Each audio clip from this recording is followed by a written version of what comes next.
Suman TV presents mom's kitchen కి స్వాగతం.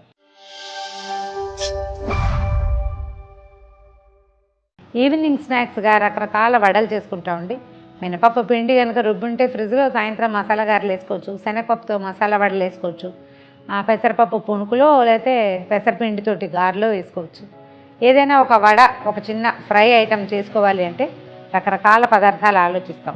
అందులో మనం సాధారణంగా ఆలోచించని అటుకులు కూడా ఉన్నాయి. అటుకులతోటి కూడా చక్కగా సింపుల్గా ఒక అరగంట నానితే చాలు, అరగంట కూడా పట్టదు, ఒక పావు గంట నానితే చాలు.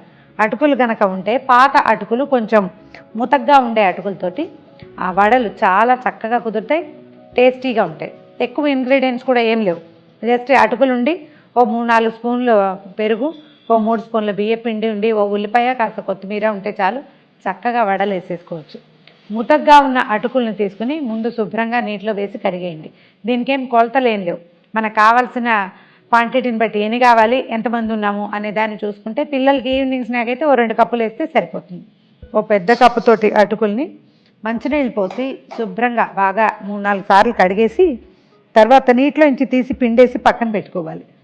ఏంటంటే తడి తగిలేసరికల్లా అటుకులు వచ్చేస్తాయి, చక్కగా తెల్లగా వస్తాయి. మేము ఎర్ర అటుకులు తీసుకున్నాము, రెడ్ పోహా అని దొరుకుతుంది, అది కాకపోతే మీరు మామూలు అటుకులు కూడా తీసుకోవచ్చు. ఈ పైనుండే ఇసుక దుమ్ము పోయేలాగా 2-3 సార్లు కడిగేసరికి మెత్తగా అయిపోతాయి. మనకి ఒక అరగంట 20 నిమిషాలు అలా ఉండగలిగేటట్టయితే ఇలా వదిలేసి వాటితో తర్వాత మనం పిండి కలిపేసుకుని వేసేసుకోవచ్చు. ఒకవేళ లేదు ఇప్పటికిప్పుడే మనం కడగగానే కనుక వడలు వేసేసుకోవాలంటే శుభ్రంగా మిక్సీ జార్లో వేసేయండి, ఇది మెత్తగా అయిపోతుంది.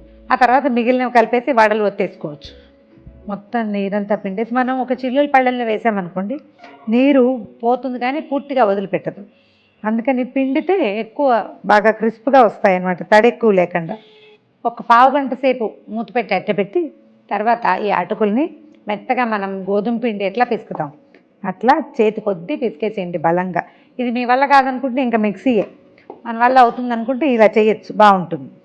దీంట్లో ఏంటంటే బైండింగ్ కోసం మనం ఏదైనా పిండి వేసుకోవాలి, బియ్యపిండి కానీ శనగపిండి కానీ వేసుకోవచ్చు. శనగపిండి వేస్తే ఏమో కలర్ బాగా వస్తాయి, మంచి గోల్డెన్ బ్రౌన్ కలర్ తొందరగా వచ్చేస్తుంది. బియ్యపిండి వేస్తే కొంచెం లేత రంగులో వస్తాయి, కాకపోతే శనగపిండి సూట్ అవుతుంది అవ్వదు, కొంతమందికి సరిపోదు కదా, అలాంటి వాళ్ళు బియ్యపిండి వేసుకోవచ్చు. ఈ కప్పు అటుకులకి ఒక 3 టీ స్పూన్ల బియ్యపిండి వేస్తున్నాను. పిండి ఈవెన్గా కలిపేయండి.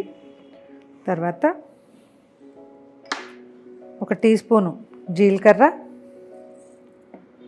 తర్వాత ఒక 4 పచ్చిమిరపకాయలు, అల్లం పచ్చిమిర్చి జీలకర్ర ఒక మాట దంచేసి వేసుకోవచ్చు, డైరెక్ట్గా ముక్కలు, ఇది పెద్దవాళ్ళ కోసం కదా, ఇట్లా ముక్కలు. ఒకవేళ చిన్నపిల్లలు ఉంటే ఊరికి కొంచెం అల్లం పచ్చిమిర్చి వాసనకి 2 దంచి వేయండి, కనపడకుండా కలిసిపోతాయి.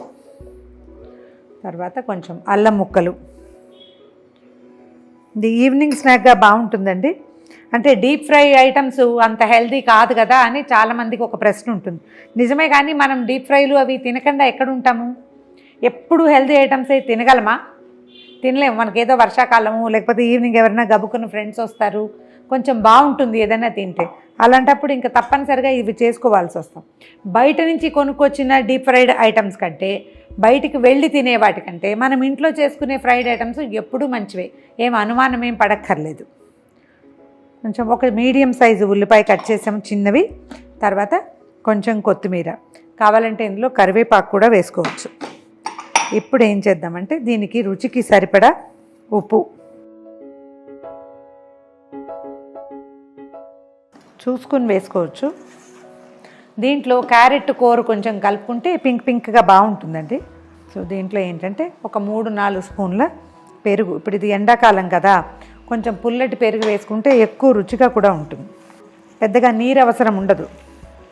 ఈ పెరుగు లూజు దీనికి సరిపోతుంది అన్నమాట. పిండి చక్కగా ఈవెన్గా కలిసిపోయిందండి. పిండి కలిపి పక్కన పెట్టుకుని స్టవ్ మీద ఒక మూకుడు పెట్టుకుని నూనె పోసుకోవటం, తర్వాత ఈ పిండిని మనం చిన్న వడల్లాగా తట్టి నూనెలో వేసుకోవటమే. మూకుడు ఆన్ చేసి నూనె పోసేసుకుందాం ఇందులో. ఇది డీప్ ఫ్రై ఐటమేనండి, షాలో ఫ్రై చేయడానికి అంత బాగా కుదరదు,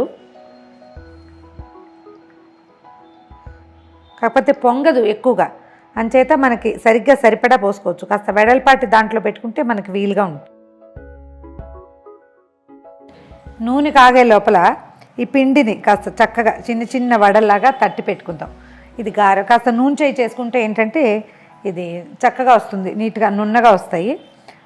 తడి చేయి చేసుకోవాల్సిన అవసరం లేదు. తడి చేసుకుంటే ఇది పిండి వదిలేస్తుంది, తర్వాత నూనె ఎక్కువ లాగేస్తుంది. ఎడ్జెస్ చక్కగా సరిచేయటము, వడల్లాగా తట్టేసుకోవటం, అన్నీ చేసి పెట్టుకుని ఒక్కొక్కటి వేయించేసుకోవచ్చు.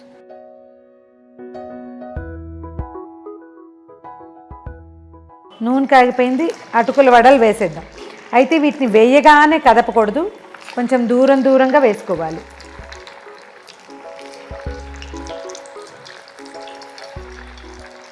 ఒక 6-7 వేసుకుంటే సిమ్లో పెట్టి నిదానంగా వేగనిద్దాం.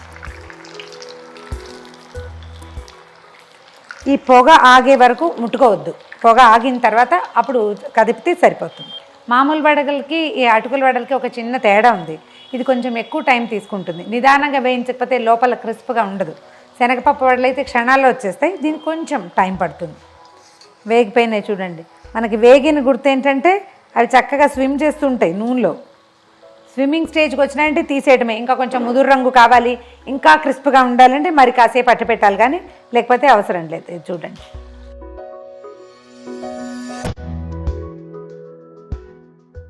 మిగిలిన వడలన్నీ కూడా ఇదే రకంగా వేయించేసుకోవటమే.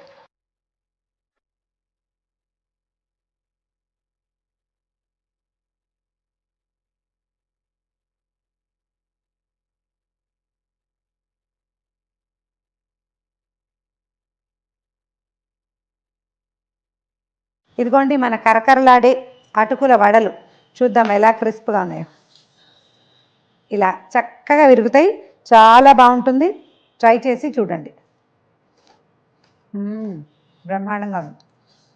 దీంతో టమాటా పచ్చడి, పుదీనా పచ్చడి, కొత్తిమీర పచ్చడి, ఏవైనా ఎర్రటి ఆకుపచ్చటి పచ్చళ్ళతోటి వడ్డించండి. లేకపోతే పిల్లలకి నచ్చితే టమాటా సాస్తో కూడా వడ్డించవచ్చు. ఈ వీడియో కనుక మీకు నచ్చినట్లయితే లైక్ చేయండి, షేర్ చేయండి. మరిన్ని ఇంట్రెస్టింగ్ వీడియోల కోసం సుమన్ టీవీ మామ్స్ కిచెన్ని సబ్స్క్రైబ్ చేసుకోండి.